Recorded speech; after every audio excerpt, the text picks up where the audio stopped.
ನಮಸ್ಕಾರ ಎಲ್ಲರಿಗೂ, ಇದು ನಿಮ್ಮ ಸುನಿಲ್ ಓಬಿ.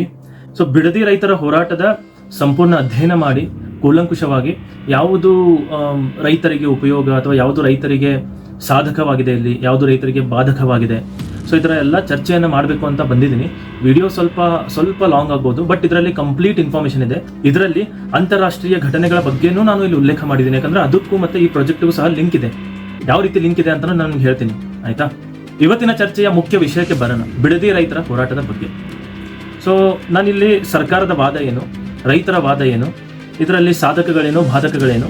ಸಾಧಕಗಳಂತೂ ತುಂಬ ಕಡಿಮೆ, ಆಲ್ಮೋಸ್ಟ್ ಇಲ್ಲ ಅಂತಾನೆ ಅನ್ಕೊಳ್ಳಿ. ಆದರೆ ಬಾಧಕಗಳ ಸಂಖ್ಯೆ ಮಾತ್ರ ತುಂಬ ದೊಡ್ಡದಿದೆ.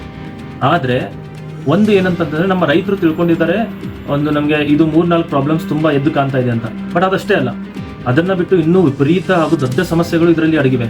ಅದ್ರ ಬಗ್ಗೆ ಯಾರೂ ಮಾತಾಡಿಲ್ಲ. ಇನ್ನು ಯಾವ ನ್ಯೂಸ್ ಮೀಡಿಯಾದವರು ಮಾತಾಡಿಲ್ಲ, ಯಾವ ಚರ್ಚಾಕೂಟದ ಸದಸ್ಯರು ಸಹ ಮಾತಾಡಿಲ್ಲ, ಇಲ್ಲಿವರೆಗೂ ರೈತರು ಸಹ ಮಾತಾಡಿಲ್ಲ, ಸರ್ಕಾರ ಸಹ ಮಾತಾಡೋದಿಲ್ಲ ಅದ್ರ ಬಗ್ಗೆ. ನಾನು ಇವತ್ತು ಅದ್ರ ಬಗ್ಗೆ ಮಾತಾಡ್ತಾ ಇದ್ದೀನಿ. ಏನಪ್ಪ ಇಲ್ಲಿ ರಿಯಲ್ ಇಶ್ಯೂ ಅನ್ನೋದು ಏನಿದೆ, ಯಾತಕ್ಕೋಸ್ಕರ ಈ ಪ್ರಾಜೆಕ್ಟ್ ಬಿಡದಿಯಲ್ಲಿ ಆಗಬಾರ್ದು ಅನ್ನೋದನ್ನು ನಾನಿಲ್ಲಿ ಮನವರಿಕೆ ಮಾಡ್ಕೊಳ್ಳೋಕೆ ಬಂದಿದ್ದೀನಿ. ಸೊ ದಯವಿಟ್ಟು ಆ ಕಂಪ್ಲೀಟ್ ವಿಡಿಯೋನ ನೋಡಿ. ಸೊ ನಿಜವಾಗ್ಲೂ ನಾನೇನು ವಿಶ್ಲೇಷಣೆ ಮಾಡಿದ್ದೀನಿ ಅದು ನಿಮಗೆ ಸರಿ ಅಂತ ಅನಿಸಿದ್ರೆ ದಯವಿಟ್ಟು ಎಲ್ಲರಿಗೂ ನೀವು ಇದನ್ನು ಶೇರ್ ಮಾಡಿ. ಬಿಡದಿ ರೈತರ ಕುಟುಂಬಗಳಿಗೆ ಇದೆಲ್ಲ ಮುಟ್ಟಬೇಕು. ಅವರು ಏನು ಪ್ರತಿಭಟನೆ ಮಾಡ್ತಾ ಇದ್ದಾರೆ ಅದು ಬರೀ ಅವ್ರು ಅನ್ಕೊಂಡಿರೋ ಅಂಶಗಳಿಗೆ ಮಾತ್ರ ಅಲ್ಲ, ಅದಕ್ಕೆ ಇನ್ನೂ ಒಂದು ದೊಡ್ಡದಾದ ಕಾರಣ ಇದೆ ಅಂತ ಅವರಿಗೆ ನೀವು ತಿಳಿಸ್ಕೊಡ್ಬೇಕು. ಯಾಕಂದ್ರೆ ಇದು ಬರೀ ಬಿಡದಿ ರೈತರ ವಿಷಯ ಅಲ್ಲ, ಇದು ಡೈರೆಕ್ಟ್ ಆಗಿ ನಮ್ಮ ಬೆಂಗಳೂರಿಗೂ ಸಹ ಲಿಂಕ್ ಆಗಿದೆ. ಯಾವ ರೀತಿ ಅಂತ ಹೇಳ್ತೀನಿ, ಆಯ್ತಾ. ಹೋಗ್ತಾ ನೋಡಿ. ಈ ರೈತರ ಹೋರಾಟ ಶುರು ಆಗೋದು ಎಲ್ಲಿಂದಪ್ಪ ಅಂತಂದ್ರೆ, ಸರ್ಕಾರ ಒಂದು ನೋಟಿಫಿಕೇಶನ್ ಹೊರಡಿಸುತ್ತೆ. ಏನಪ್ಪಾ ಅಂತಂದ್ರೆ GBIT ಅಂತ, ಗ್ರೇಟರ್ ಬೆಂಗಳೂರು ಇನ್ಫ್ರಾಸ್ಟ್ರಕ್ಚರ್ ಟೌನ್ಶಿಪ್ ಅನ್ನೋದೊಂದು ಪ್ರಾಜೆಕ್ಟ್ ಮಾಡ್ತಾರೆ. ಅಂದ್ರೆ ಬಿಡದಿ ಟೌನ್ಶಿಪ್ ಪ್ರಾಜೆಕ್ಟ್ ಅನ್ನೋದನ್ನ ಒಂದು ನೋಟಿಫಿಕೇಶನ್ ಹೊರಡಿಸ್ತಾರೆ. ಅದಕ್ಕೆ ಸುಮಾರು ಖರ್ಚಾಗೋದು ಒಂದು 18,000 ರಿಂದ 20,000 ಕೋಟಿ ಅಂತ ಅದರಲ್ಲಿ ಮೆನ್ಷನ್ ಮಾಡಿದ್ದಾರೆ.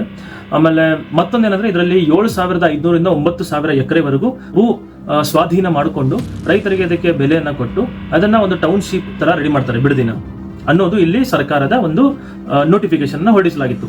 ಇದಕ್ಕೆ ವಿರುದ್ಧವಾಗಿ ನಮ್ಮ ರೈತರು ಪ್ರತಿಭಟನೆ ಮಾಡೋಕೆ ಶುರು ಮಾಡಿದ್ರು.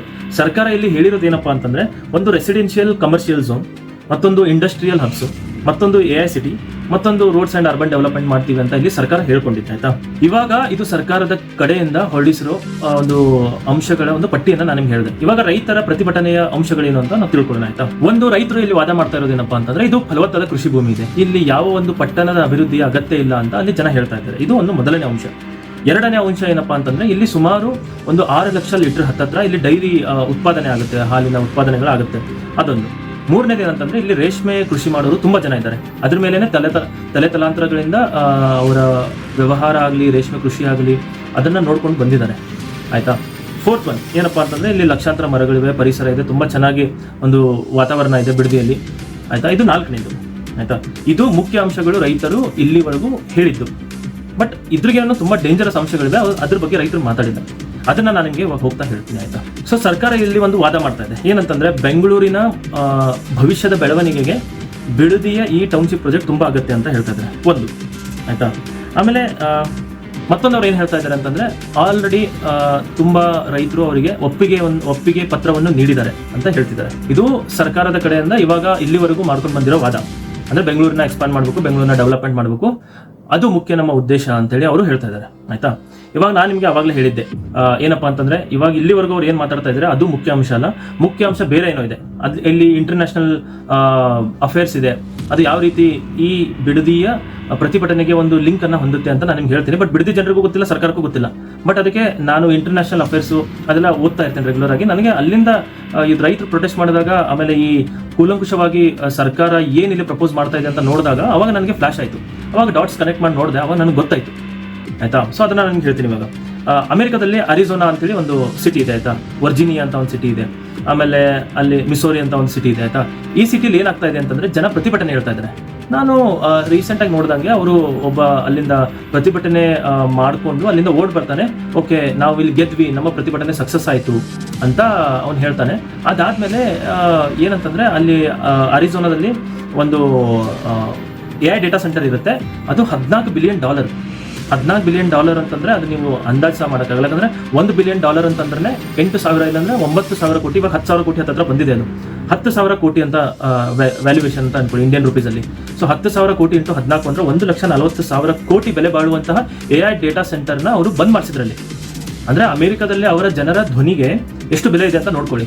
ಇಲ್ಲಿ ನಾವು ಎಷ್ಟೇ ಪ್ರತಿಭಟನೆ ಮಾಡಿದ್ರು ಇಲ್ಲಿ ನಮ್ಮ ಪಾಲಿಟಿಷಿಯನ್ಸ್ ಕೇರ್ ಮಾಡಲ್ಲ. ಯಾಕಂದ್ರೆ ನಾವು ಅಲ್ಲಿ ತಂದು ಕುಡಿಸಿರೋದೇ ದೊಡ್ಡ ದೊಡ್ಡ ದೊಡ್ಡ ಕೋಟ್ಯಾಧೀಶ್ವರ ಕುಳಿಗಳನ್ನ, ಆಯ್ತಾ. ಸೊ ಅವರು ನಮ್ಮ ಮಾತೇನ ಕೇಳ್ತಾರೆ, ಆಯ್ತಾ. ನಾವು ದುಡ್ಡಿನ ವಿಷಯದಲ್ಲಿ ನಮ್ಮ ಸಾಮಾನ್ಯ ಜನ ಎಲ್ಲರೂ ವೀಕು, ಆಯ್ತಾ. ಪಾಲಿಟಿಷಿಯನ್ಸ್ಗಳೇ ತುಂಬಾ ಸ್ಟ್ರಾಂಗು. ಅವ್ರನ್ನ ನಾವು ಅಲ್ಲಿ ಕರ್ಕೊಂಡು ಕೂರಿಸಿದ್ವಿ, ಅವ್ರ್ಯಾಕೆ ನಮ್ಮ ಮಾತು ಕೇಳ್ತಾರೆ ಇವಾಗ? ಅದು ಒಂದು ಲೋಪದೋಷ ನಮ್ಮಲ್ಲಿರೋದು.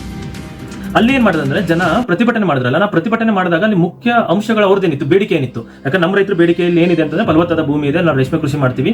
ಆಮೇಲೆ ನಾವು ಮತ್ತೊಂದು ಇವಾಗ ಹಾಲಿನ ಉದ್ಯಮ ನಮ್ದು ಇಲ್ಲಿ ತುಂಬಾ ಚೆನ್ನಾಗಿ ನಡೀತಾ ಇದೆ, ಡೈರಿ ಫಾರ್ಮಿಂಗ್. ಸೊ ಮತ್ತೆ ಪರಿಸರ ಸಹ ಚೆನ್ನಾಗಿದೆ, ಅದಕ್ಕೆ ಬೇಡ ಅಂತ ಹೇಳ್ತಾ ಇದ್ದಾರೆ. ಬಟ್ ಅವ್ರ ಆರ್ಗ್ಯುಮೆಂಟ್ಸ್ ಏನಾಗಿತ್ತು ಅಂತಂದ್ರೆ, ಅರಿಜೋನಾ ಮತ್ತೆ ವರ್ಜಿನಿಯಾ ಮತ್ತೆ ಅಲ್ಲಿ ಮಿಸೌರಿ ಪೀಪಲ್ದು ಏನು ಆರ್ಗ್ಯುಮೆಂಟ್ ಆಗಿತ್ತು ಅಂತಂದ್ರೆ, ಅದು ತುಂಬಾ ಜಾಗನ ಆಕ್ರಮಿಸಿಕೊಳ್ಳುತ್ತೆ. ಒಂದು. ಎರಡನೇದು ಏನಂತಂದ್ರೆ ಅಲ್ಲಿ ತುಂಬಾ ನಾಯ್ಸ್ ಪೊಲ್ಯೂಷನ್ ಆಗುತ್ತೆ ಡೇಟಾ ಸೆಂಟರ್ ಬರೋದ್ರಿಂದ. ಎರಡು, ಎಲ್ಲರಿಗೇನ ಡೇಂಜರಸ್. ಮೂರನೇದು, ಅದನ್ನೇ ತುಂಬಾ ಸ್ಟ್ರೆಸ್ ಮಾಡಿ ಹೇಳ್ತಾ ಇದ್ದೀನಿ, ಏನಕ್ಕೆ ಅಂತ ನಾನು ನಿಮ್ಗೆ ಅದನ್ನ ರೀಸನ್ಸ್ ಹಾಕೊಡ್ತೀನಿ. ಮೂರನೇದು ಏನಪ್ಪಾ ಅಂತಂದ್ರೆ ವಾಟರ್ ಕನ್ಸಂಪ್ಷನ್, ಅಂದ್ರೆ ನೀರಿನ ಅತಿಯಾದ ಬಳಕೆ, ಆಯ್ತಾ. ಆಮೇಲೆ ಪವರ್ ಕನ್ಸಂಪ್ಷನ್, ಅಂದ್ರೆ ವಿದ್ಯುತ್ ಶಕ್ತಿಯ ಬಳಕೆ. ಐದನೇದು ಏನಂತಂದ್ರೆ ಪ್ರೆಷರ್ ಆನ್ ಲೋಕಲ್ ಇನ್ಫ್ರಾಸ್ಟ್ರಕ್ಚರ್ ಅಂದ್ರೆ ಏನು? ಸೊ ಅಲ್ಲಿ ಇವಾಗ ನೀರಿನ ಬಳಕೆ ಜಾಸ್ತಿ ಆಯ್ತು ಅಂತ ಅನ್ಕೊಳ್ಳಿ, ಅವರಿಗೆ ನೀರಿನ ಶಾರ್ಟೇಜ್ ಬೆಳಕ್ ಶುರು ಆಗುತ್ತೆ. ಅವಾಗ ಅವ್ರು ಏನು ಮಾಡ್ತಾರೆ, ಗ್ರೌಂಡ್ ವಾಟರ್ ಮೇಲೆ ಡಿಪೆಂಡ್ ಆಗಕ್ಕೆ ಹೋಗ್ತಾರೆ. ಸೊ ಗ್ರೌಂಡ್ ವಾಟರ್ ಇವಾಗ ಅವರಿಗೆ ಬೋರ್ವೆಲ್ ಹಾಕ್ಸೋ ಕೆಪಾಸಿಟಿ ತುಂಬಾ ಇರುತ್ತೆ. ಬೋರ್ವೆಲ್ ಹಾಕ್ಸಿ ಅವರೆಲ್ಲ ನೀರು ತೆಗೆಕ್ಕೆ ಶುರು ಮಾಡಿದ್ರೆ, ಅಂತರ್ಜಲದ ನೀರೆಲ್ಲ ಅವರೇ ಬಳಸೋಕ್ಕೆ ಶುರು ಮಾಡಿದ್ರೆ, ಅವಾಗ ಜನಸಾಮಾನ್ಯರ ಗತಿ ಅನ್ನೋದನ್ನ ಅವರು ಪ್ರೆಡಿಕ್ಟ್ ಮಾಡಿ, ಅಮೆರಿಕ ಜನರು ಪ್ರೆಡಿಕ್ಟ್ ಮಾಡಿ ಪ್ರೊಟೆಸ್ಟ್ ಮಾಡಿ ಅವ್ರಿಗೆ ಏನು ಬೇಕು ಅಂತ ತಗೊಂಡ್ರು. ಆ ಕಂಪ್ನಿ ಸಹ ಕ್ಲೋಸ್ ಆಯಿತು. ಇವಾಗ ವರ್ಜಿನಿಯಾದಲ್ಲೂ ಆಲ್ಮೋಸ್ಟ್ ಸಕ್ಸಸ್ ಆಗಿದೆ. ಹಾಗೆ ಜಾರ್ಜಿಯಾದಲ್ಲೂ ಸಹ ಜನ ಪ್ರೊಟೆಸ್ಟ್ ಅನ್ನ ಮಾಡಿದ್ದಾರೆ. ಆಮೇಲೆ ಈ ತರ ಸುಮಾರು ಕಡೆ ಇಂಟರ್ನ್ಯಾಷನಲ್ ಪ್ರೊಟೆಸ್ಟ್ ಎಲ್ಲ ನಡೆದಿದೆ. ಎಲ್ಲೆಲ್ಲಿ ತಮ್ಮ ಇಂಟೆಲೆಕ್ಚುಯಲ್ ಜನ ಇದ್ದಾರೆ, ಅಂದ್ರೆ ಬುದ್ಧಿಜೀವಿಗಳಿದ್ದಾರೆ, ಯಾರು ತಮ್ಮ ಧ್ವನಿಯನ್ನ ಸರ್ಕಾರಕ್ಕೆ ಮುಟ್ಟಿಸುವಂತವ್ರು ಇದ್ದಾರೆ, ಅವರು ಇಂತಹ ಪ್ರಾಜೆಕ್ಟ್ಗಳನ್ನ ತಡೆದಿದ್ದಾರೆ, ಆಯ್ತಾ. ಬಟ್ ನಾನು ಈ ಇಂಡಸ್ಟ್ರಿಯಲೈಸೇಷನ್ ಆಗಲಿ ಅಥವಾ ಕೈಗಾರಿಕರಣ ಆಗಲಿ ಅದರ ವಿರುದ್ಧ ಇಲ್ಲ. ಬಟ್ ಅದನ್ನ ನೈಸರ್ಗಿಕವಾಗಿ ಮಾಡ್ಬೇಕನ್ನೋದ್ರ ಪರವಾಗಿದ್ದೇನೆ, ಆಯ್ತಾ. ಯಾಕಂತಂದ್ರೆ ಇವಾಗ ನಿಮ್ಗೆ ನಾನು ಸ್ಟಾರ್ಟಿಂಗ್ ಅಲ್ಲಿ ಒಂದು ಗಾದೆ ಹೇಳಿದೆ, ಹೊಟ್ಟೆಗೆ ಹಿಟ್ಟಿಲ್ಲ ಅಂತಂದ್ರೆ ಜುಟ್ಟಿಗೆ ಮಲ್ಲಿಗೆ ಹೂ ಅಂತಂತೆ. ಅಂದ್ರೆ ನಮ್ಗೆ ಇವಾಗ ಕುಡಿಯೋಕೆ ತಿನ್ನಕ್ಕೇನೆ ಇಲ್ಲ ಅಂತಂದ್ರೆ, ನಾವು ದೊಡ್ಡ ದೊಡ್ಡ ಡೇಟಾ ಸೆಂಟರ್ ಕಟ್ಕೊಂಡು ಇಂಡಸ್ಟ್ರಿಯಲೈಸೇಷನ್ ಮಾಡಿ ತಿನ್ನಕ್ಕೆ ಕುಡಿಯೋಕೆನೆ ಇಲ್ಲ ಅಂತಂದ್ರೆ ಅದು ಉಪಯೋಗ ಏನು? ಇದು ನನ್ನ ಕನ್ಸರ್ನ್, ಆಯ್ತಾ. ಸೊ ಇವಾಗ ನಾನು ಇನ್ನೊಂದು ಮುಖ್ಯ ಅಂಶದ ಬಗ್ಗೆ ಮಾತಾಡಬೇಕು. ಇವಾಗ ನೀರಿನ ಅತಿಯಾದ ಬಳಕೆ ಡೇಟಾ ಸೆಂಟರ್ಗಳು ಮಾಡ್ತವೆ. ಅಂದ್ರೆ ಇವರಿಲ್ಲಿ ಪ್ರಪೋಸ್ ಮಾಡಿರೋ ಒಂದು ಅಂಶ ಏನಂತಂದ್ರೆ AICT ಕಾನ್ಸೆಪ್ಟ್ ಅನ್ನು ಅವರು ಪ್ರಪೋಸ್ ಮಾಡಿದ್ದಾರೆ. AICT ಅಂದ್ರೆ ಏನು? ದೊಡ್ಡ ದೊಡ್ಡ ಡೇಟಾ ಸೆಂಟರ್ಗಳನ್ನ ಅಲ್ಲಿ ತಂದು ಕೂರಿಸ್ತಾರೆ, ಆಯ್ತಾ. ಸೊ ದೊಡ್ಡ ದೊಡ್ಡ ಡೇಟಾ ಸೆಂಟರ್ಗಳನ್ನ ತಂದು ಕೂರಿಸಿದ್ರೆ ಅವು ತುಂಬಾ ನೀರು ಬೇಕಾದ್ರೆ, ಅದಕ್ಕೆ ತುಂಬಾ ನೀರು ಬೇಕು, ತುಂಬಾ ಪವರ್ ಬೇಕು. ಪವರ್ ಇಲ್ಲಿ ಪ್ರಾಬ್ಲಮ್ ಏನಂತಂದ್ರೆ, ಬೆಂಗಳೂರಿನ ಸುತ್ತಮುತ್ತ ನೀವು ಯಾವುದೇ ವಿಂಡ್ ಮಿಲ್ ನೋಡಲ್ಲ, ಯಾವುದೇ ದೊಡ್ಡ ದೊಡ್ಡ ಸೋಲಾರ್ ಪಾರ್ಕ್ ನೋಡಲ್ಲ. ತುಂಬಾ ಅಂದ್ರೆ ಒಂದೇ, ಇವಾಗ ರಾಯಚೂರಿನಿಂದ ಏನ್ ಬರುತ್ತೆ ವಿದ್ಯುತ್ ಶಕ್ತಿ, ಅದೇ ಇಲ್ಲಿ ಡಿಸ್ಟ್ರಿಬ್ಯೂಟ್ ಆಗೋದು. ಬಿಟ್ರೆ KRS ಡ್ಯಾಮ್ ಇಂದ ಸ್ವಲ್ಪ ಉತ್ಪಾದನೆ ಆಗುತ್ತೆ ಜಲವಿದ್ಯುತ್ ಶಕ್ತಿ. ಅದನ್ನ ಬಿಟ್ರೆ ಇಲ್ಲಿ ಮೇಜರ್ ಅಲ್ಟರ್ನೇಟಿವ್ ಪವರ್ಸ್ ಇದನ್ನೇ ಇಲ್ಲ, ಸೋರ್ಸಸ್ಸೇ ಇಲ್ಲ, ಆಯ್ತಾ. ಅದೊಂದು ಕೊರತೆ ಇದೆ. ಅದನ್ನ ಬಿಟ್ಟು ಇವಾಗ ನಾವು ಎಲ್ಲರಿಗೂ ಇಂಪಾರ್ಟೆಂಟ್ ಮಾತಾಡಬೇಕಾಗಿದ್ದು ನೀರಿನ ಬಗ್ಗೆ. ಇವಾಗ ನೀರು ಬೆಂಗಳೂರಿನಲ್ಲಿ ನೀರು ಹೇಗೆ ಬರುತ್ತೆ? ಈ 1400 ಚಿಲ್ಲರೆ ಲೆಕ್ಕದಲ್ಲಿ ಏನಾದ್ರು ಬಂದು ಅಲ್ಲಿ ಡೆಪಾಸಿಟ್ ಆಗುತ್ತೆ, ಅಲ್ಲಿಂದ ಬೆಂಗಳೂರಿಗೆಲ್ಲ ಡಿಸ್ಟ್ರಿಬ್ಯೂಟ್ ಆಗುತ್ತೆ ನೀರು, ಆಯ್ತಾ, ಜಲಮಂಡಳಿಯಿಂದ. ಬಟ್ ಇಲ್ಲಿ ಇಂಪಾರ್ಟೆಂಟ್ ವಿಷಯ ಏನಂತಂದ್ರೆ, ಬೆಂಗಳೂರು, ಮಂಡ್ಯ, ಮೈಸೂರು ಈ 3 ಜಿಲ್ಲೆಗಳು KRS ಡ್ಯಾಮ್ ಮೇಲೆ ಅವಲಂಬಿತವಾಗಿದೆ. ಸೊ ಇಲ್ಲಿ ಬರೀ ಕುಡಿಯೋಕಷ್ಟೇ ಅಲ್ಲ, ಈ 3 ಜಿಲ್ಲೆಯ ಕೃಷಿ ಏನಿದೆ ಅದು KRS ಡ್ಯಾಮಿನ ನೀರಿನ ಮೇಲೆ ನಿಂತಿದೆ, ಆಯ್ತಾ. ಇದೊಂದು ಮುಖ್ಯ ಅಂಶ. ಎರಡನೇ ಅಂಶ ಏನಂತಂದ್ರೆ, 1 ವರ್ಷ ಬೆಂಗಳೂರಿಗೆ ಮಳೆ ಬಂದಿಲ್ಲ ಅಂತಂದ್ರೆ ಹೋಯ್ತು ಬೆಂಗಳೂರು. ಯಾಕಂತಂದ್ರೆ 2024ರಲ್ಲಿ ನೀವು ಅಬ್ಸರ್ವ್ ಮಾಡಿದಿರಾ, ಒಂದೊಂದು ಟ್ಯಾಂಕರ್ಗೆ 3,500ದಿಂದ 5,000ದವರೆಗೂ ಜನರು ದುಡ್ಡನ್ನ ಕೊಟ್ಟು ನೀರನ್ನ ತರಿಸ್ಕೊಳ್ಳುವಂತ ಪರಿಸ್ಥಿತಿ ಬಂದಿತ್ತು. ಯಾಕಂದ್ರೆ 2024 ಚೆನ್ನಾಗಿ ಮಳೆ ಆಗಿತ್ತು, ಆದ್ರೂ ಆ ಪರಿಸ್ಥಿತಿ ಬಂದಿತ್ತು. ಯಾಕಂತಂದ್ರೆ ಬೆಂಗಳೂರಿನಲ್ಲಿ ಎಷ್ಟೋ ಆಕ್ಚುಲಿ 1000 ಮೇಲೆ ಕೆರೆಗಳು ಇದ್ದಿತ್ತು ಬೆಂಗಳೂರಿನಲ್ಲಿ. ಇವರು ಅರ್ಬನೈಸೇಷನ್ ಮಾಡಿ ಇವಾಗ ಎಷ್ಟೋ 70-80 ಏನೋ ಕೆರೆಗಳನ್ನ ತಂದು ನಿಲ್ಸಿದ್ದಾರೆ. ಅದಕ್ಕೆ ಬೆಂಗಳೂರಲ್ಲಿ 1.5 ಕಿಲೋಮೀಟರ್ ಕೊರಿಬೇಕು. ನಮ್ಮ ಬೆಳಗಾವಿ ಕಡೆ ಹೋದ್ರೆ ನಾವು ಕಿಲೋಮೀಟರ್ ಬಿಡಿ, ನಾವು ಒಂದು 80 ಫೀಟ್ 150 ಫೀಟ್ಗೆಲ್ಲ ನೀರು ಹತ್ತುತ್ತೆ ನಮಗೆ, ನಮ್ಮ ಅಂತರ್ಜಲ ಅಷ್ಟು ಸ್ಟ್ರಾಂಗ್ ಆಗಿದೆ. ಬಟ್ ಬೆಂಗಳೂರಿನಲ್ಲಿ 1.5 ಕಿಲೋಮೀಟರ್ ಕೊರಿಬೇಕು ಅಂದ್ರೆ ಹತ್ತತ್ರ 2,000 ಫೀಟ್ ಮೇಲೆ ಕೊರಿಬೇಕು. ಎಲ್ಲಿ 150 ಫೀಟು, ಎಲ್ಲಿ 2,000 ಫೀಟು, ಅಷ್ಟು ಅಂತರ್ಜಲ ಬತ್ತಿ ಹೋಗಿದೆ ಬೆಂಗಳೂರು. ಅಂದ್ರೆ ಬೆಂಗಳೂರಿಗೆ ನೀರಿನ ಸಮಸ್ಯೆ ಇಷ್ಟಿದೆ ಅಂತಂದ್ರೆ, ಇಲ್ಲಿ 1 ವರ್ಷ ಮಳೆ ಬಿದ್ದಿಲ್ಲ ಅಂತಂದ್ರೆ ಇಲ್ಲಿರೋ ಎಲ್ಲ ವರ್ಕಿಂಗ್ ಕ್ಲಾಸ್ ಏನಿದೆ ಅವ್ರವ್ರ ಊರಿಗೆ ವಾಪಸ್ ಹೋಗ್ಬೇಕು, ಆಯ್ತಾ. ತಿಳ್ಕೊಳ್ಳಿ, ಅವ್ರವ್ರ ಊರಿಗೆ ವಾಪಸ್ ಹೋದ್ರು. ಬಟ್ ಬೆಂಗಳೂರು ಜನ ಎಲ್ಲಿ ಹೋಗ್ಬೇಕು? ಬೆಂಗಳೂರು ಜನ ನೀರಿಗೆ ಏನ್ ಮಾಡ್ತಾರೆ ಅವಾಗ? ಇದು ನನ್ನ ಮೇನ್ ಕನ್ಸರ್ನ್, ಆಯ್ತಾ.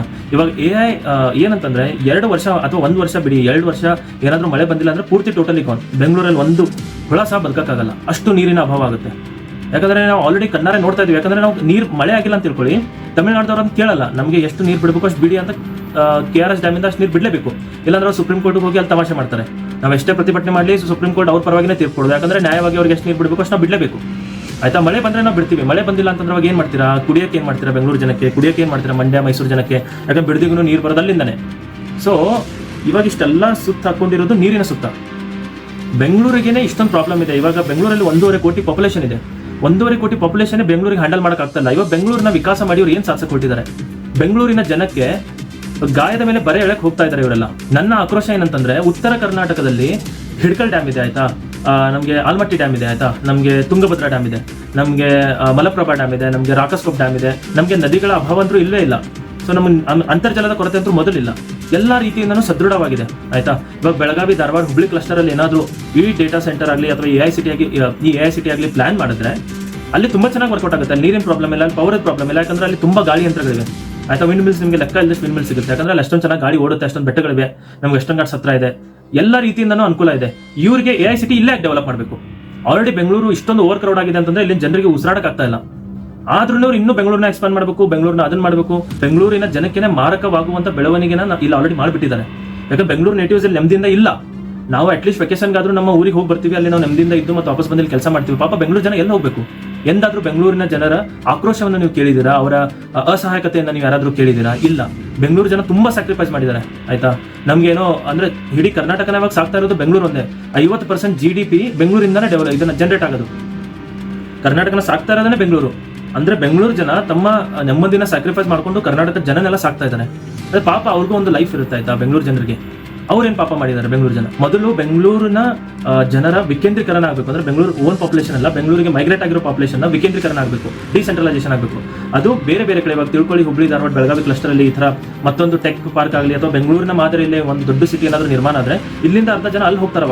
ಅವಾಗ ಬೆಂಗಳೂರು ಮೇಲೆ ಬರ್ಡನ್ ಕಮ್ಮಿ ಆಗುತ್ತೆ. ಬೆಂಗಳೂರು ಜನ ಇನ್ನೊಂದು ಸ್ವಲ್ಪ ನೆಮ್ಮದಿಯಿಂದ ಬದುಕಬಹುದು. ಇವಾಗ ಬೆಂಗಳೂರಿಂದ ಹೊರಗಡೆ ಹೋಗ್ಬೇಕಂದ್ರೆ 2 ಗಂಟೆ ಬೇಕು ಕೆಲವೊಂದ್ಸರ್ತಿ ಹೈ ಟ್ರಾಫಿಕ್ ಝೋನ್ ಇದ್ದಾಗ.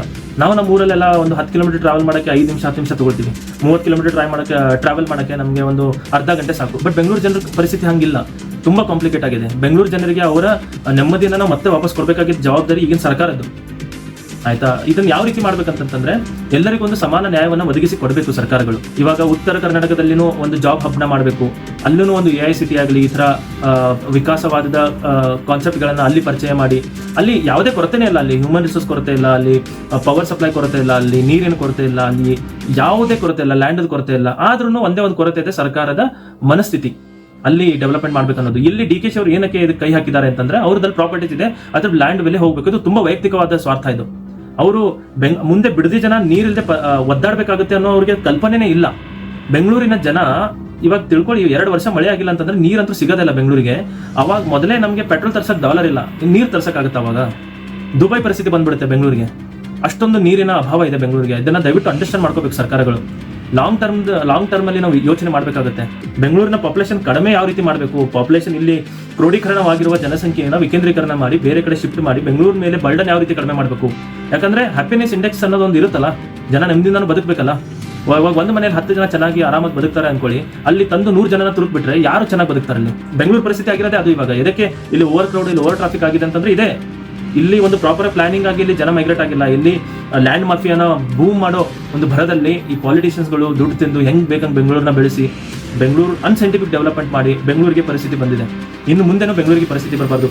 ಬಿಡದಿ ರೈತರ ಈ ಹೋರಾಟಕ್ಕೆ ಬೆಂಗಳೂರು ಜನ ಸಹ ಅಷ್ಟೇ ಸಂಖ್ಯೆಯಲ್ಲಿ ಹೋಗಿ, ಬೇಡ ನಮಗೆ ಪ್ರಾಜೆಕ್ಟ್, ಬೆಂಗಳೂರಿಗೆ ಇನ್ನೂ ವಿಕಾಸ ಬೇಡ, ಬೆಂಗಳೂರು ಇಷ್ಟು ವಿಕಾಸ ಆಗಿದ್ದೇ ಸಾಕು ಅಂತ ನೀವು ಪ್ರತಿಭಟನೆ ಮಾಡಿ. ಯಾಕಂತಂದ್ರೆ ಮುಂದೆ ನಿಮಗೆ ನೀರಿಲ್ದಾಗ ಯಾವುದೇ ಜಗತ್ತಿನ ಯಾವುದೇ ಮೂಲೆಯವರು ನಿಮಗೆ ಬಂದು ನಿಮಗೆ ನೀರನ್ನ ಕೊಡಲ್ಲ. ನಿಮಗೊಂದು ಸಾಂತ್ವನ ಹೇಳ್ಬೋದು, ಆದ್ರೆ ನಿಮಗೆ ನೀರನ್ನು ಕೊಡಲ್ಲ. ನೀರಿಲ್ಲ ಅಂತಂದ್ರೆ ಜೀವನನೇ ಇಲ್ಲ. ಸೊ ಬೆಂಗಳೂರಿನ ಜನ ಎಲ್ಲ ಎಚ್ಚೆತ್ಕೊಳ್ಬೇಕು. ಬೆಂಗಳೂರಿನ ಜನ ಅಷ್ಟಲ್ಲ, ಬೆಂಗಳೂರು, ಮೈಸೂರು, ಮಂಡ್ಯ ಈ 3 ಜಿಲ್ಲೆಗಳಲ್ಲಿ ಏನು ಹಳ್ಳಿಗಳು ಬರ್ತವೆ ಎಲ್ಲದಕ್ಕೂ ಜೀವನಾಡಿ ಆಗಿರೋದೇ ಕಾವೇರಿ ನದಿ ಅಥವಾ ನಮ್ಮ KRS ಡ್ಯಾಮ್ ಆಯ್ತಾ. ಇಷ್ಟೊಂದೆಲ್ಲ ಜನರ ಜೀವನ KRS ಡ್ಯಾಮ್ ಮೇಲೆ ಅವಲಂಬಿತವಾಗಿದೆ. 1 ವರ್ಷ ಮಳೆ ಕೈ ಕೊಟ್ಟರು ಎಲ್ಲ ಅಲ್ಲೋಲ ಕಲ್ಲೋಲ ಆಗ್ಬಿಡುತ್ತೆ. ಸೊ ದಯವಿಟ್ಟು ಸರ್ಕಾರಗಳು ಇದ್ರ ಬಗ್ಗೆ ಯೋಚನೆ ಮಾಡಬೇಕು. ಈ ಬಿಡದಲ್ಲಿ ಏನು ಅವ್ರು ಪ್ಲಾನ್ ಮಾಡ್ತಾ ಇದ್ದಾರೆ, AICT ಮತ್ತೊಂದು ಮಗದೊಂದು ಎಲ್ಲನೂ ನಾರ್ತ್ ಕರ್ನಾಟಕಕ್ಕೆ ಶಿಫ್ಟ್ ಮಾಡಿ ಅಲ್ಲಿ ಮತ್ತೊಂದು ಪರ್ಯಾಯ ಸಿಟಿಯನ್ನ ಡೆವಲಪ್ ಮಾಡಿ ಎಲ್ಲ ಅರ್ಧ ಪಾಪ್ಯುಲೇಷನ್ ಬೆಂಗಳೂರು ಅಲ್ಲಿ ಡೈವರ್ಟ್ ಮಾಡಿದ್ರೆ ಸಮಾನ ರೀತಿಯಲ್ಲಿ ನಮ್ಮ ಕರ್ನಾಟಕ, ಯಾಕಂದ್ರೆ ಅಲ್ಲಿ ಡೈವರ್ಟ್ ಮಾಡಿದ್ರೆ ಅಲ್ಲಿನೂ ಅಷ್ಟೇ ಅವಾಗ ಆರ್ಥಿಕ ಅಭಿವೃದ್ಧಿ ಆಗುತ್ತೆ. ಬೆಂಗಳೂರು ಇವಾಗ 50% ಕಾಂಟ್ರಿಬ್ಯೂಟ್ ಮಾಡ್ತಾ ಇದೆ ಅಂದ್ರೆ ಬೆಂಗಳೂರು ಅವಾಗ 30% ಕಾಂಟ್ರಿಬ್ಯೂಟ್ ಮಾಡಿದ್ರೆ 20% ಅಲ್ಲಿಂದ ಕಾಂಟ್ರಿಬ್ಯೂಟ್ ಆಗುತ್ತೆ. ಸೊ 50% ಬರೋದು ಬಂದೇ ಬರುತ್ತೆ. ಸೊ ಕರ್ನಾಟಕ ಆರ್ಥಿಕವಾಗಿ ಅಭಿವೃದ್ಧಿ ಹೊಂದುತ್ತೆ. ಅಲ್ಲಿನ ಜನನು ಏನ್ ಧೋರಣೆ ಇದೆ ಉತ್ತರ ಕರ್ನಾಟಕದವ್ರದ್ದು, ನಮಗೆ ಇಲ್ಲಿ ಯಾವುದೇ ಉದ್ಯೋಗದ ಅವಕಾಶ ಇಲ್ಲ, ಬಂದ್ರೆ ಬೆಂಗಳೂರಿಗೆ ಬರ್ಬೇಕನ್ನೋ ಡಿಪೆಂಡೆನ್ಸ್ ಏನಿದೆ ಅದು ತಪ್ಪಿ ಸರ್ಕಾರಗಳ ಮೇಲೆ ವಿಶ್ವಾಸನೂ ಜಾಸ್ತಿ ಆಗುತ್ತೆ. ನೀವು ಇದನ್ನ ಯಾಕೆ ಮಾಡ್ತಾ ಇಲ್ಲ? ಇವಾಗ ಟೈರ್ 2 ಸಿಟಿ ಡೆವಲಪ್ ಮಾಡಲೇಬೇಕು ಕರ್ನಾಟಕದಲ್ಲಿ, ಇದು ದೊಡ್ಡ ದೊಡ್ಡ ಎಕನಾಮಿಸ್ಟ್ಗಳು ಹೇಳೋದು. ಬಟ್ ಆದ್ರೂ ಯಾರು ಸೀರಿಯಸ್ ಆಗಿ ತಲೆ ಕೆಡಿಸ್ಕೊಳ್ತಾ ಇರಲ್ಲ, ಅವ್ರವ್ರ ಲ್ಯಾಂಡ್ ಮಾಫಿಯಾ ಮಾಡ್ಕೊಳ್ಳೋದಿದೆ. ಸೊ ದಯವಿಟ್ಟು ಅಟ್ ಎನಿ ಕಾಸ್ಟ್ ಇದನ್ನ ಮಾಡಕ್ ಹೋಗಬೇಡಿ. ಯಾಕಂದ್ರೆ ಬೆಂಗಳೂರಲ್ಲಿ ನಾವು ಸಹ ಬದುಕ್ತಾ ಇರೋದು, ನಾವು ನಮ್ಮ ಜೀವನ ಬೆಂಗಳೂರಲ್ಲೇ ಕಟ್ಕೊಂಡಿರೋದು. ನಾನು ಮೂಲತಃ ಬೆಳಗಾವಿಯವನಾಗಿದ್ರು ನಾನು ಬದುಕು ಕಟ್ಕೊಂಡಿರೋದು ಬೆಂಗಳೂರಿಗೆ, ಆಯ್ತಾ. ನಾನು ಬೆಂಗಳೂರು ಜನಕ್ಕೆ ತುಂಬಾ ಋಣಿಯಾಗಿದ್ದೀನಿ. ಅಂದ್ರೆ ಬೆಂಗಳೂರು ಜನ ಅವರ ನೆಮ್ಮದಿಯನ್ನ ಸ್ಯಾಕ್ರಿಫೈಸ್ ಮಾಡ್ಕೊಂಡು ಅಥವಾ ತ್ಯಾಗ ಮಾಡ್ಕೊಂಡು ನಮಗೆ ಇಲ್ಲಿ ಬದುಕಲಿಕ್ಕೆ ಅವಕಾಶ ಕೊಟ್ಟಿದ್ದಾರೆ. ಅವರಿಗೆ ನಾವು ಯಾವತ್ತೂ ಚಿರಋಣಿ. ಯಾಕಂದ್ರೆ ಅವ್ರಿಗೆ ನಮ್ಮ ಬದುಕಕ್ಕೆ ಜಾಗ ಮಾಡಿ ಕೊಟ್ಟಿರೋದೇ ನಮಗೆ ಒಂದು ದೊಡ್ಡ ಆಶೀರ್ವಾದ ಇದ್ದಂಗೆ. ಬಟ್ ಅವರಿಗೆ ನಾವು ವಾಪಸ್ ಒಂದು ಲಾಂಗ್ ಟರ್ಮ್ ಅಲ್ಲಿ ಅವರ ನೆಮ್ಮದಿನ ವಾಪಸ್ ಕೊಟ್ಟು ನಾವು ಇಲ್ಲಿಂದ ಹೊರಡಬೇಕು, ಅದು ನಮ್ಮ ಜವಾಬ್ದಾರಿ, ಆಯ್ತಾ. ಅದೇ ನನ್ನ ತಲೆಯಲ್ಲಿ ಯಾವಾಗಲೂ ಇರುತ್ತೆ. ಸೊ ಅದಕ್ಕೆ ನಾನು ಇದನ್ನ ಬೆಂಗಳೂರು ಜನರಿಗೆ ಆಸ್ ಎ ಟ್ರೈಬ್ಯೂಟ್ ಅಂತಾನು ನಾನು ಒಂದು ಕೊಡಕ್ಕೆ ಇಷ್ಟಪಡ್ತೀನಿ. ಸೊ ದಯವಿಟ್ಟು ಗಮನದಲ್ಲಿ ಇಟ್ಕೊಳ್ಳಿ, ಇದು ಸರ್ಕಾರಕ್ಕೆ ನೇರವಾಗಿ ಎಲ್ಲರೂ ಇದನ್ನ ಶೇರ್ ಮಾಡಿ ಮಾಡಿ ಮಾಡಿ ಸರ್ಕಾರಕ್ಕೆ ಮುಟ್ಟಿಸ್ಬೇಕು. ನೀರಿನ ಅಭಾವ ಬೆಂಗಳೂರಿನ ತುಂಬಾ ಕಾಡ್ತಾ ಇದೆ. AICT ಬಂದ್ರೆ ಅದು 20 ಲಕ್ಷ ಲೀಟರ್ ನೀರು ಹತ್ತತ್ರ ನುಂಗುತ್ತದು. ಅಂದ್ರೆ ಅದು ಕೂಲ್ ಡೌನ್ ಮಾಡೋದಕ್ಕೆ ಪ್ರತಿಯೊಂದು ಚಿಪ್ಪು ಅದು ಆಪರೇಟ್ ಆಗ್ತಿರುವಾಗ ಅದು ಎಷ್ಟು ಹೀಟ್ ಜನರೇಟ್ ಮಾಡುತ್ತೆ, ಅದನ್ನ ಕೂಲ್ ಮಾಡೋದಕ್ಕೆ ನೀರು ಬೇಕು. ನಿಮಗೆ ತುಂಬಾ ಸರಳ ಭಾಷೆಯಲ್ಲಿ ಅರ್ಥ ಮಾಡಿಸ್ಬೇಕಂದ್ರೆ. ಸೊ ಅದಕ್ಕೋಸ್ಕರ ಇವಾಗ ಅಷ್ಟು ನೀರನ್ನ ಕೊಡ್ಲಿಕ್ಕೆ ಇಲ್ಲಿ ಕೆಪಾಸಿಟಿನೇ ಇಲ್ಲ ಬೆಂಗಳೂರಿಗೆ.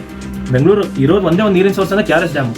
ಅದ್ರ ಮೇಲೆ ಜನಜೀವನ ಅಷ್ಟೇ ಅವಲಂಬಿತವಾಗಬೇಕು ಹೊರತು ಯಾವುದೇ ಕಂಪನಿಗಳನ್ನ ಅವಲಂಬನೆ ಆಗಕ್ಕೆ ಬಿಡಬಾರ್ದು. ಆ ಥರ ಆಗಕ್ಕೆ ಬಿಟ್ರೆ ನಿಜ ಬೆಂಗಳೂರು ಜನ ಬದುಕಕ್ಕಾಗಲ್ಲ.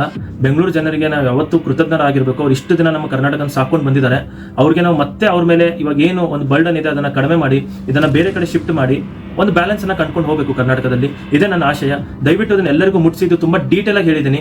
ಇದು ರಿಯಾಲಿಟಿಯಲ್ಲಿ ನಮ್ಗೆ ಕಾಡ್ತಾ ಇರೋ ಸಮಸ್ಯೆ. ನಾವು ಏನೇ ಮಾಡಿದ್ರು ವೈಜ್ಞಾನಿಕವಾಗಿ ಸೈಂಟಿಫಿಕ್ ಆಗಿ ಮಾಡಬೇಕು, ಅನ್ಸೈಂಟಿಫಿಕ್ ಆಗಿ ಮಾಡಬಾರ್ದು. ಇವಾಗ DK ಅವ್ರು ಏನ್ ಮಾಡಿಕೊಟ್ಟಿದ್ದಾರೆ ತುಂಬಾ ಅನ್ಸೈಂಟಿಫಿಕ್. ಏನ್ ಒಂದು ಸೈಂಟಿಫಿಕ್ ಅಪ್ರೋಚ್ ಇಲ್ಲ ಅವರಿಗೆ ಏನ್ ಮಾಡ್ಬೇಕು ಅನ್ನೋದು. ಇದು ಬಿಡದಿ ಜನರು ಅಷ್ಟೇ ಪ್ರಶ್ನೆ ಅಲ್ಲ, ಅಲ್ಲಿ ಏನಾದ್ರು AI ಡೇಟಾ ಸೆಂಟರ್ ಆದ್ರೆ ಬೆಂಗಳೂರು ಜನರ ನೀರನ್ನ ಅದು ಕುಡಿಯುತ್ತೆ, ಆಯ್ತಾ.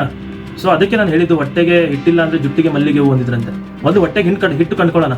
ನೀರಿನ ಅಭಾವ ತುಂಬಾ ಇದೆ. ದಯವಿಟ್ಟು ಇದನ್ನ ಸೀರಿಯಸ್ ಆಗಿ ತಗೊಂಡು, ಇದರ ಮೇನ್ ಡ್ರಾಬ್ಯಾಕ್ ಅನ್ನೇ ನೀರಿನ ಅಭಾವ. ಇದ್ರ ಬಗ್ಗೆ ಯಾರು ಮಾತಾಡಿಲ್ಲ. ಅದಕ್ಕೆ ನಂಗೆ ಆಶ್ಚರ್ಯ ಆಯ್ತು. ದೊಡ್ಡ ದೊಡ್ಡ ಎಕನಾಮಿಸ್ಟ್ಗಳೆಲ್ಲ ಟಿವಿ ಇದ್ರಲ್ಲಿ ಮೀಡಿಯಾ ಮಾಧ್ಯಮದಲ್ಲಿ ಕೂತು ಹಂಗಾಗುತ್ತೆ ಹಿಂಗಾಗುತ್ತೆ ಅದು ಇದು ಅಂತೆಲ್ಲ ಮಾತಾಡ್ತಾ ಇದ್ದಾರೆ. ಇದ್ರ ಬಗ್ಗೆ ಯಾರು ಮಾತಾಡ್ತಾನೆ ಇಲ್ಲ. ಬೆಂಗಳೂರಿನ ಸೀರಿಯಸ್ ಆಗಿ ಕಾಡ್ತಾ ಇರೋದು ಪ್ರಾಬ್ಲಮ್ ಸ್ವಾಮಿ ಇದು. ದಯವಿಟ್ಟು ಇದ್ರ ಬಗ್ಗೆ ಎಲ್ಲರೂ ಮಾತಾಡಿ. ಬಿಡದಿ ರೈತರ ಪರವಾಗಿ ನಿಲ್ಲಿ, ಆಮೇಲೆ ಕರ್ನಾಟಕದ ಜನರ ಪರವಾಗಿ ನಿಲ್ಲಿ, ಕರ್ನಾಟಕದ ವಿಕಾಸದ ಪರವಾಗಿ ನಿಲ್ಲಿ. ಈ ತರ ಅನ್ಸೈಂಟಿಫಿಕ್ ಹಾಗೂ ಅವೈಜ್ಞಾನಿಕವಾಗಿ ಈ ಪ್ಲಾನ್ಗಳನ್ನೆಲ್ಲ ಯಾರು ತಂದಿರ್ತಾರೆ ಅವರ ರಾಜಕೀಯ ಸ್ವಾರ್ಥಕ್ಕೋಸ್ಕರ ಅಥವಾ ಅವರ ಲ್ಯಾಂಡ್ ಮಾಫಿಯಾ ಸ್ವಾರ್ಥಕ್ಕೋಸ್ಕರ ಏನ್ ತಂದಿರ್ತಾರೆ, ದಯವಿಟ್ಟು ಜನರೇ ಮರಳಾಗಬೇಡಿ. ಅಮೆರಿಕ ಜನರ ತರ ನಿಮ್ ಧ್ವನಿ ಎತ್ತಿ, ನಮಗಿದು ಬೇಡ ಅಂದ್ರೆ ಬೇಡ, ಅಟ್ ಎನಿ ಕಾಸ್ಟ್ ಬೇಡ, ಇದರಿಂದ ನಮ್ಮ ಜೀವನ ಅಸ್ತವ್ಯಸ್ತ ಆಗುತ್ತೆ ಅಂತ ಹೇಳಿ, ಆಯ್ತಾ. ನಮ್ಮ ಧ್ವನಿನ ನಾವು ಎತ್ತಾನ, ನಮ್ಗೆ ಏನ್ ಬೇಕು ನಾವು ಪಡ್ಕೊಳ್ಳೋಣ. ಇನ್ ಮುಂದೆ ಸುಮ್ಮನೆ ಕೂತ್ರೆ ಇವ್ರು ನಮ್ಮನ್ನ ಏನಂತಾರೆ, ಬಾಯಲ್ಲಿ ಬೆಳ್ಳು ಕೊಟ್ರೆ ಕೈ ನುಂಗ್ತಾರಂತಾರಲ್ಲ, ಆಲ್ರೆಡಿ ಬೆಳ್ಳು ಕೊಟ್ಟಾಗಿದೆ. ಕೈ ನುಂಗೋ ಸಮಯ ಅವ್ರಿಗೆ ಬಂದಿದೆ, ಅವ್ರು ನುಂಗಕ್ಕೆ ಬಂದಿದ್ದಾರೆ. ದಯವಿಟ್ಟು ಅದನ್ನ ಅವಕಾಶ ಮಾಡಿಕೊಡ್ಬೇಡಿ. ನಿಮ್ಮ ಮಕ್ಕಳ ಭವಿಷ್ಯ ನಿಮ್ಮ ಕೈಯಲ್ಲಿದೆ. ನೀವೇನೋ ಇಲ್ಲಿಂದ ಪಾರಾಗಿ ಹೋಗ್ಬಿಡ್ತೀರಾ, ಇಂದು ನಾಳೆ ಸತ್ತೋಗ್ಬಿಡ್ತೀರಾ ನೀವು ವಯಸ್ಸಾದವರು. ಆದ್ರೆ ನಿಮ್ಮ ಮಕ್ಕಳು ಮೊಮ್ಮಕ್ಕಳಲ್ಲಿ ಬದುಕು ಬಾಳ್ಬೇಕು. ಅವರು ಮಣ್ಣು ತಿಂದು ಬದುಕಕ್ಕಾಗಲ್ಲ ಅಥವಾ ಗಾಳಿನ ಉಸಿರಾಡಿ ಬದುಕಕ್ಕಾಗಲ್ಲ. ಉಣ್ಣೋದಕ್ಕೆ ತಿನ್ನೋದಕ್ಕೆ ಊಟನೇ ಬೇಕು, ಕುಡಿಯೋದಕ್ಕೆ ನೀರೇ ಬೇಕು. ನೀರಿನ ಅಭಾವ ತುಂಬಾ ಇದೆ ಅಂತ ಇಷ್ಟೊತ್ತವರೆಗೂ ನಾನು ನಿಮ್ಗೆ ಎಕ್ಸ್ಪ್ಲೈನ್ ಮಾಡಿದ್ದೀನಿ. ದಯವಿಟ್ಟು ಅರ್ಥ ಮಾಡ್ಕೊಂಡು ಇದನ್ನ ಎಲ್ಲರ ಹತ್ರ ಶೇರ್ ಮಾಡಿ. ವಿಡಿಯೋ ತುಂಬಾ ದೊಡ್ಡದಾಗಿದೆ, ಆದ್ರೆ ಮೀನಿಂಗ್ಫುಲ್ ಆಗಿದೆ. ದಯವಿಟ್ಟು ಎಲ್ಲರ ಹತ್ರ ಶೇರ್ ಮಾಡಿ. ಬಿಡದಿ ಎಲ್ಲ ರೈತರಿಗೂ ಮುಟ್ಟಿಸಿ. ಕರ್ನಾಟಕದ ಏಳಿಗೆ ಆಗಲಿ. ಜೈ ಹಿಂದ್, ಜೈ ಕರ್ನಾಟಕ.